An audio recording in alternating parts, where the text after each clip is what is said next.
କଳିଯୁଗ ମଣିଷଙ୍କ ଜାଣିବା କଥା।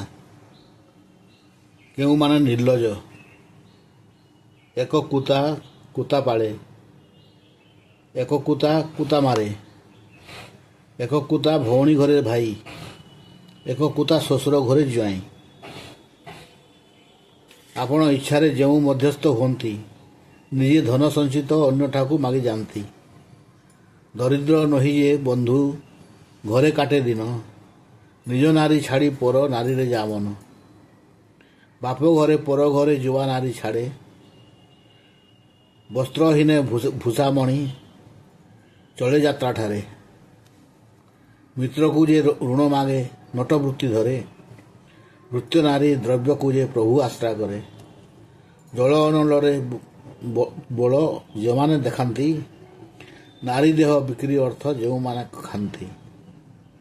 ଶ୍ୱଶୁର ଗୃହରେ ରହି ଯାଏ ଯେଉଁ ଧନ,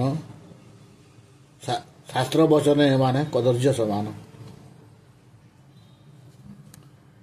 କାହାକୁ ତ୍ୟାଗ କରିବା ଉଚିତ?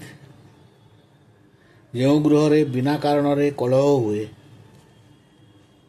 ଯେଉଁ ଦେଶରେ ଶାସକ ଚପଳ ଓ ନାରୀ ବୁଦ୍ଧିଆ, ଯେଉଁ ବ୍ରାହ୍ମଣ ଆଚାର ଭ୍ରଷ୍ଟ ଓ କ୍ରିୟାହୀନ, ଯେଉଁ ହସ୍ତୀ ମତୁଆଳ, ଯେଉଁ ବିଧବା ବହୁ ଭାସିଣୀ, ଯେଉଁ ମିତ୍ର ଶଠ ଓ ପ୍ରବଞ୍ଚକ, ଯେଉଁ ସ୍ଥାନ ପୋତି ଗନ୍ଧମୟ ନରକ, ଏମାନଙ୍କୁ ଅବିଳମ୍ବେ ତ୍ୟାଗ କରିବା ଉଚିତ।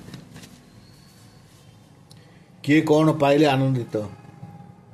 ଭୋଜନ ପାଇଲେ ବିପ୍ରମାନେ, ନବତୃଣ ପାଇଲେ ଗୋରୁମାନେ, ମେଘ ଦେଖିଲେ ମୟୂରମାନେ, ଉତ୍ସାହିତ ପତିକୁ ଦେଖି ନାରୀମାନେ, ଅନ୍ୟର ମଙ୍ଗଳ ଦେଖି ମହତ ଲୋକମାନେ, ପରର ଅନିଷ୍ଟ ଦେଖି ଖଳମାନେ ସଦା ଆନନ୍ଦ ହୁଅନ୍ତି।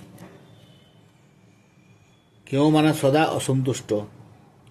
ପୃଥିବୀ, ଅଗ୍ନି, ଯମ, ରାଜା, ଦୁହିତା, ଚୋର, ଭିକ୍ଷୁକ, ଗୋରୁ, ଲୋଭୀ, ସମୁଦ୍ର, ଯୁବତୀ ନାରୀ, ଦାରୀ, ରାଣ୍ଡି, ବ୍ରାହ୍ମଣ, ରୋଗୀ, ଭୋଗୀ, ଏମାନେ ଯେତେ ପାଇଲେ ମଧ୍ୟ ଅସନ୍ତୁଷ୍ଟ ହୁଅନ୍ତି। କେଉଁମାନଙ୍କର ନିଦ ନଥାଏ?